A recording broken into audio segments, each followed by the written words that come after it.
हाँ, petroleum prices को लेके आजकल सोशल मीडिया पे बहुत ज़्यादा गहमा-गहमी हो रही है।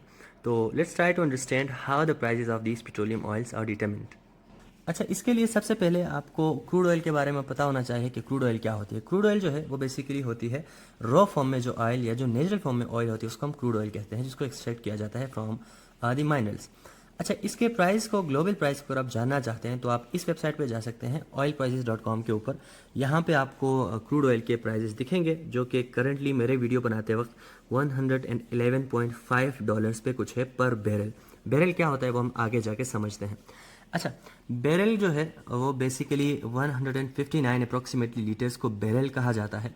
तो हमारे पास राउंड करके हम कहते हैं कि $112 का एक बैरल हमारे पास होता है। उसके बाद अगर हम लीटर्स में देखना चाहें कि प्राइस क्या होती है तो पर लीटर जो प्राइस है डॉलर्स में वो बन जाती है $0.7 पर लीटर ऑयल के, जो क्रूड ऑयल हमने निकाला था उसके। अच्छा, उसके बाद पीकेआर में अगर उसको हम कन्वर्ट करते हैं, कंसिडरिंग के डॉलर की जो प्राइस है वो आजकल 280 के अराउंड होती है, तो पीकेआर में इसकी जो प्राइस है वो बन जाती है 196 रुपीज़। क्रूड ऑयल की मैं बात कर रहा हूँ अगेन। नेक्स्ट स्टेप में क्रूड ऑयल को रिफाइन किया जाता है टू मेक इट यूजेबल, और इससे एक्सट्रैक्ट किया जाते हैं different petroleum oils like petrol, diesel या जेट फ्यूल्स, इस तरह की चीज़ें।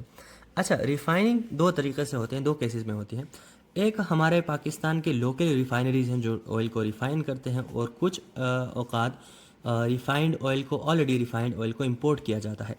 पाकिस्तान में 58% जो ऑयल होता है उसको इंपोर्ट किया जाता है क्रूड के फॉर्म में, और 42% इंपोर्टेड ऑयल या रिफाइंड ऑयल को इंपोर्ट किया जाता है।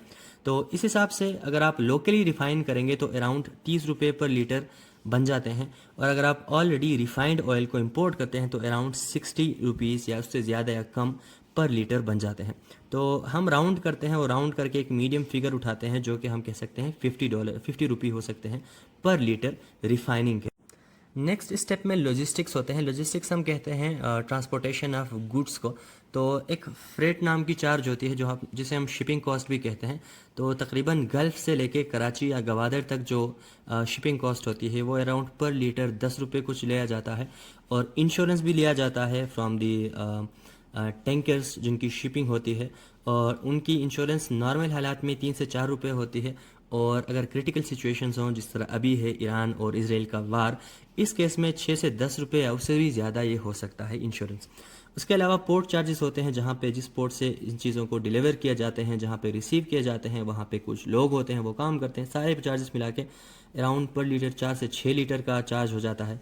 और उसके बाद स्टोरेज और एवापोरेशन करते कुछ लॉस होता है स्टोरेज करते वक्त, उनकी वजह से भी कुछ चार्जेस बन जाते हैं। और उसके बाद इनलैंड ट्रांसपोर्टेशन, अगर आप उसको अपने बंदरगाह पे उतारते हैं और उसके बाद टैंकर्स की फर्दर ट्रांसपोर्टेशन होती है टू डिफरेंट सिटीज़, तो उस पर भी कुछ चार्जेस होते हैं। तो लॉजिस्टिक को टोटल हम मिलाएं तो अराउंड 30 रुपये कुछ बन जाते हैं पर लीटर की हम बात करें।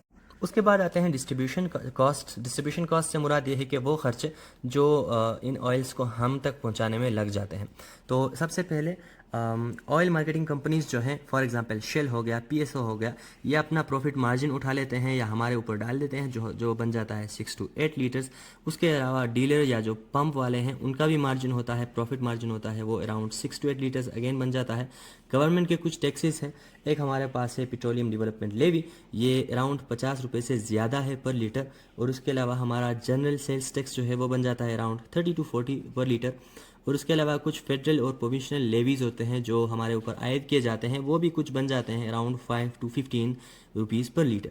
तो इन सारों को भी मिला के डिस्ट्रीब्यूशन कॉस्ट को हम मिलाते हैं तो अराउंड कोई 100 रुपये या उससे भी ज़्यादा का कोई चार्ज यहाँ पे बन जाता है।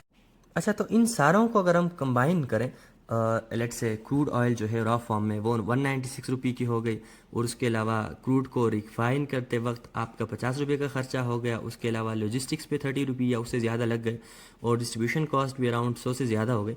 तो आपका जो टोटल प्राइस होता है पर लीटर पाकिस्तानी रुपए के मुताबिक वो बन जाता है अराउंड 380 to 400। इनके अलावा भी बहुत सारे ऐसे फैक्टर्स होते हैं जो आपके प्राइस को डिटरमिन करते हैं, but these are the most common factors जो आई थिंक हर एक शहरी को पता होने चाहिए। इसके बारे में आप लोगों का क्या राय है, और अगर मैंने कोई फैक्टर मिस कर दिया है तो उस चीज़ को आप कमेंट सेक्शन में बता सकते हैं। फर्दर इस तरह की वीडियोस को देखने के लिए आप हमारे सोशल्स पे हमें फॉलो कर सकते हैं और हमारे यूट्यूब चैनल को भी सब्सक्राइब कर सकते हैं। Thank you.